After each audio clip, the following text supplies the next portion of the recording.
नमस्कार, मी मयुरी आणि आपण पाहत आहात मुंबई आउटलुक।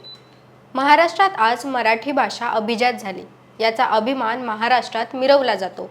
पण त्याच वेळी राज्यातील मराठी माध्यमाच्या शाळा एका मागोमाग एक बंद पडत चालल्या आहेत। या विसंगतीवर बोट ठेवणारा, थेट प्रश्न विचारणारा आणि अंतर्मुख करणारा सिनेमा म्हणजे क्रांतिज्योती विद्यालय मराठी माध्यम। लेखक दिग्दर्शक हेमंत ढोमे यांना हा सिनेमा केवळ कथा म्हणून नाही तर सामाजिक वास्तव दाखवणारा आरसा म्हणून उभा केला आहे।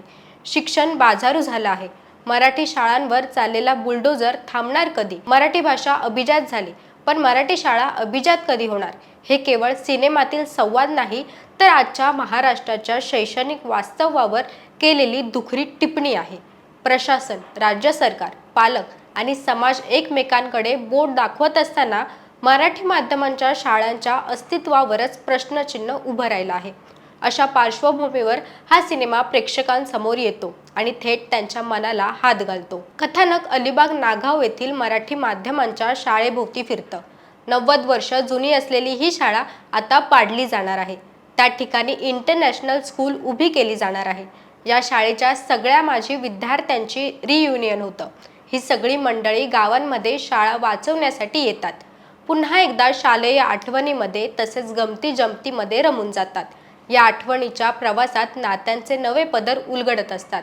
हळूहळू प्रत्येक विद्यार्थ्यांचे वेगवेगळे पैलू समोर येऊ लागतात। या भावनिक गुंतागुंतीमध्ये आणि वर्तमानातील कठोर वास्तव याचा सामना करत ही मंडळी आपल्या शाळेला कसे वाचवण्याचा प्रयत्न करतात, दिनकर शिर्के यांच्याबरोबर ठामपणे उभे राहून कसा लढा देतात, बिल्डरच्या विरोधात ते कसे उभे राहतात आणि काय करतात, या सगळ्या संघर्षात त्यांची मैत्री किती टिकून राहते याचे हसत खेळत चित्रण या चित्रपटामध्ये केलं आहे। मात्र ही केवळ एक शाळेची गोष्ट नाही तर महाराष्ट्रातील असंख्य मराठी शाळांची व्यथा आहे।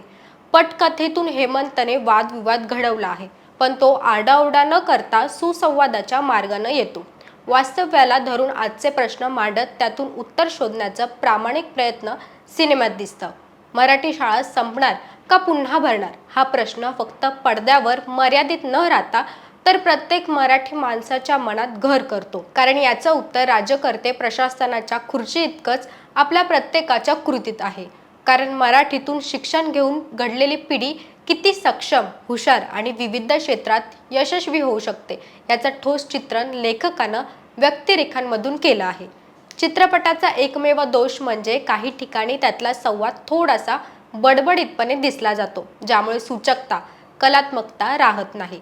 मात्र या विषयाचं गांभीर्य पाहता ही बाब सक्षम ठरू शकते। थिएटरमधून बाहेर पडताना हा सिनेमा संपत नाही तर मनात सुरू राहतो। आपण कोणत्या शाळेत शिकलो, त्या शाळेनं आपल्याला काय दिलं आणि आज आपण मराठी माध्यम शाळांसाठी नेमकं काय करतोय असं आत्मपरीक्षण करायला तो भाग पाडत आहे।